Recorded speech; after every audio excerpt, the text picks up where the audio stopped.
आज हम लोग जानेंगे कि ये योग सिद्धांत के अनुसार, योग सिद्धांत के अनुसार स्थूल शरीर को सुस्त, सबल और दीर्घायु बनाने का विधि क्या है। तो जैसे यहाँ योग शास्त्रानुसार कहा गया है कि न तो रोगान जोरान मृत्यु प्राप्त से योगाग्निमयम शरीरम, तो योग की अग्नि प्रज्वलित शरीर में रोग, दुख, कष्ट, तकलीफ और मृत्यु से भी अभेद्य रहता है, यानी उस शरीर का मरण भी नहीं हो सकता। तो ये जो मरण क्या है कि नौ सदर्शन धातु से मृत्यु शब्द बना है, यानी नाश को प्राप्त होना। तो हम लोग जानते हैं जो है कि स्थूल शरीर कितने 6 विकार, 6 तरह की विकारों से युक्त माना गया है योग शास्त्रानुसार। अस्थि जायते वर्धते विनश्यति विनल्यनि अपक्षीयते, तो यही 6 तरह का विकार इसमें माना गया है। किसका? स्थूल शरीर का। और स्थूल शरीर 6 विकारों से युक्त माना गया है चिकित्सा विज्ञान के अनुसार। चिकित्सा शास्त्रों के अनुसार, पाश्चात्य चिकित्सा शास्त्र के अनुसार माना गया है कि ये जो शरीर है कोशिकाओं का समष्टि है, यानी करोड़ों कोशिकाओं की समष्टि है। और ऐसे जैसे उस चिकित्सा विज्ञान के अनुसार माना गया है कि ये जो जीवों की उत्पत्ति हुई, पहले एक कोशिका, द्विकोशिका, इसी तरह से उत्पत्ति होकर के आज इंसान तक पहुंचा है, ये चिकित्सा शास्त्र के अनुसार। अब हमें देखना नहीं है कि सही है या गलत है।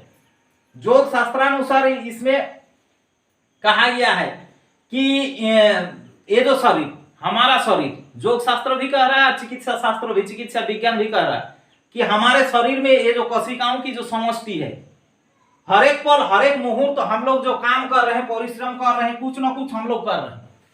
तो ये जो काम करते हुए हमेशा हमारे शरीर में कुछ कोशिकाएं हर पल, हर क्षण, हर मुहूर्त मृत हो रहा है, और मृत कोशिकाओं के जगह दूसरा नया कोशिका बन भी रहा है।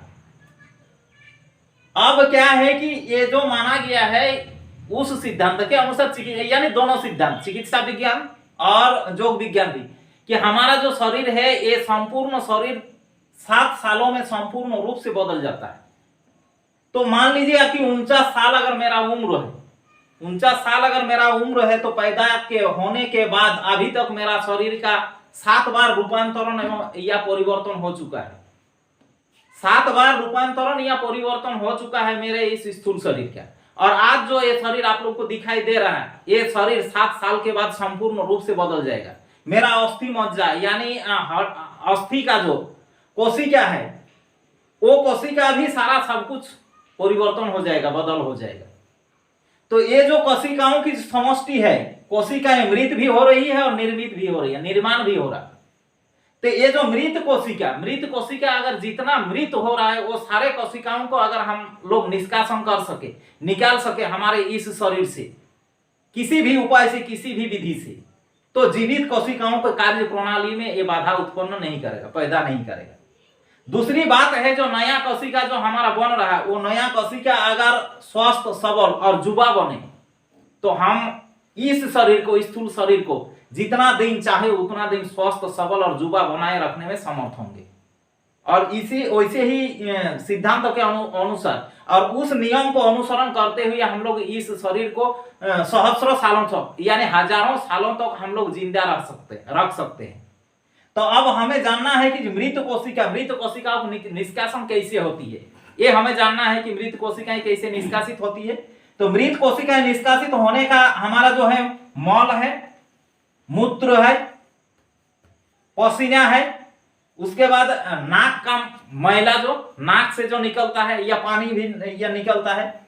दूसरी बात है कान का मैला, शरीर का जो मल है, और है आंख का पानी। यानी इतने सारे तरीकों से या उपाय से मृत कोशिकाएं निष्कासित होती है।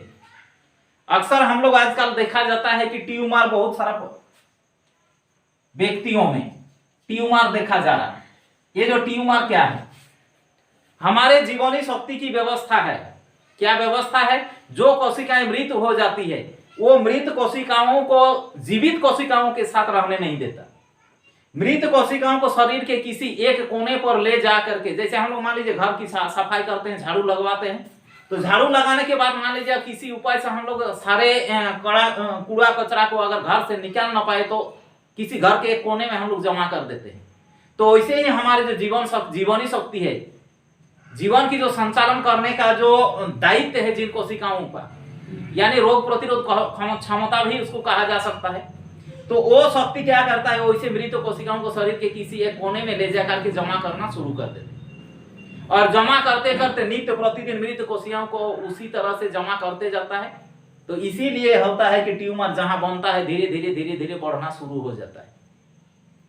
अगर हम लोग उसको ना निकाल सके किसी भी उपाय से, अगर ना निकाल सके तो वही जाकर के धीरे धीरे धीरे धीरे धीरे ज्यादा दिन होने के बाद क्या होता है कि जहां जमा किया जाता है उस जगह को भी मैला गंदा या खराब कर देता है, और यही जाकर के आगे जाकर के कैंसर का रूप ले लेता है।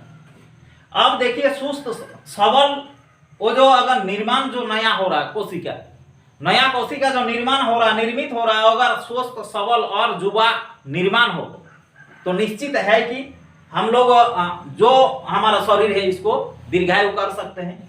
तो ये जो निर्मित हो रहा है, क्या निर्मित हो रहा है, हमारा शरीर में जो कोशिकाएं निर्मित हो रही है वो कैसे निर्माण होगा, हमारे विचार विश्वास और भावना जैसे होगा। तो अभी जैसे मान लीजिए मेरा उम्र 49 साल है, 49 साल है तो 40 साल के बाद हम लोग अगर हमारा जो विचार है विश्वास है कि वृद्ध होना नियम है या वृद्ध होना अवश्यंभावी है, निश्चित है, नियम है, उस विश्वास के अनुसार मेरे जीवन मेरे शरीर में स्थूल शरीर में जो कोशिकाएं बनेगा वो सारा कोशिकाएं क्या होगा उसी तरह से बनेगा, यानी वृद्ध बूढ़ा वैसे ही बनेगा। तो अगर हमारा विचार विश्वास भावना को हम लोग जुबा रख सके, स्वस्थ सबल रख सके, तो निश्चित है कि हमारे उस जो नया कोशिका बनेगा वो स्वस्थ सबल और जुबा बनेगा। और इसी सिद्धांत को अनुसरण करते हुए हमारे श्री मुनि जी ने शुभ भावना का प्रतिपादन किया है।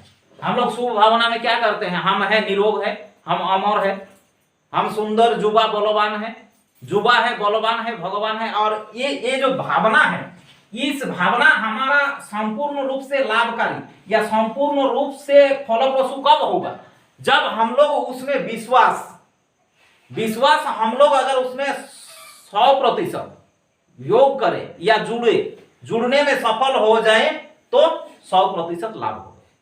अगर मान लीजिए मेरा 100% लाभ ना भी हो, 50% भी अगर लाभ होगा फिर भी फायदा ही फायदा है, हानि नहीं है इसमें। तो यही है कि हमारा हमेशा शुभ भावना, शुभ विचार और विश्वास को उस विचार और भावना में बनाए रखने की कोशिश करनी चाहिए। तो इसी सिद्धांत के अनुसार, और ये जो हमारा जो विचार और विश्वास और भावना जो होता है ये किसमें होता है, मन, ये मन में ही विचार विश्वास भावना होता है। तो ये जो मन है, इस मन के संकल्प से ही सारा शरीर में कार्य होती है। मैंने संकल्प किया बोलने का, कहने का, उसके बाद आवाज के रूप में उसे व्यक्त किया। मैंने हाथ में मुट्ठी बांधने का संकल्प किया, फिर बांधा, फिर खोलने का आइडिया किया, फिर किया। तो अब मेरा इच्छा से ही मैं उठता हूं, मेरा इच्छा से ही मैं बैठता हूं, मैं ही नहीं, सारा जीव सारा इंसान ये मन की इच्छा से ही इस शरीर को संचालित करती है। तो अगर मन में अगर विश्वास है तो असंभव नहीं है। और इस मन को शरीर के सारे हिस्सों में क्या करना है, ये मन को कम से कम दिन में एक बार घुमाना है। और उसी सिद्धांत के अनुसार ये चक्रभेदन क्रिया का भी प्रतिपादन किया गया है।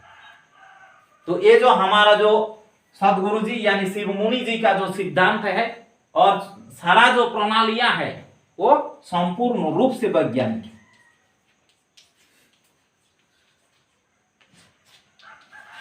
तो दिन में कम से कम 2 बार ना हो सके, कम से कम 1 बार तो निश्चित रूप से ये जो शरीर का संचालक ही नहीं, सारा ब्रह्मांड का संचालक जो है ये मन है, इस मन को सारे शरीर में एक बार घुमाना। और इस मन को मान लीजिए मन ही मेरा दुर्बल है, विचार विश्वास भावना ही मेरा दुर्बल है, तो इसमें घुमा करके उतना फायदा या शरीर में सारे शरीर में घुमा करके उतना फायदा नहीं होगा।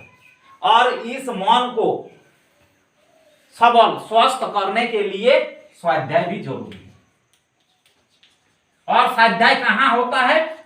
जहां पर मौन के बारे में ही लिखा गया है, जिस किताब में, जिस पुस्तक में, या जहां इस मौन के शक्ति सामर्थ्य के बारे में चर्चाएं होती है, वैसे व्याख्यानों को या वैसे पुस्तकों को पढ़ना, यही स्वाध्याय है। और हमारे खास तौर पर मुनि समाज के जहां जहां सत्संग होती है वो स्वाध्याय उसमें होती है। तो हमेशा अगर इस सिद्धांत के अनुसार हम लोग चलें तो निश्चित है कि हमारा जो स्थूल शरीर है उसे हम लोग दीर्घस्थायी कर सकते हैं, स्वस्थ रख सकते हैं, सबल रख सकते हैं और चिरोजुबा रह सकते हैं। और योग का वो जो नियम है, यानी न तो रोगा न जरा न मृत्यु प्राप्त से योगाग्निमय शरीर, हम उसको हम लोग अपने जीवन में सफल सार्थक करके लाभ ले सकते हैं।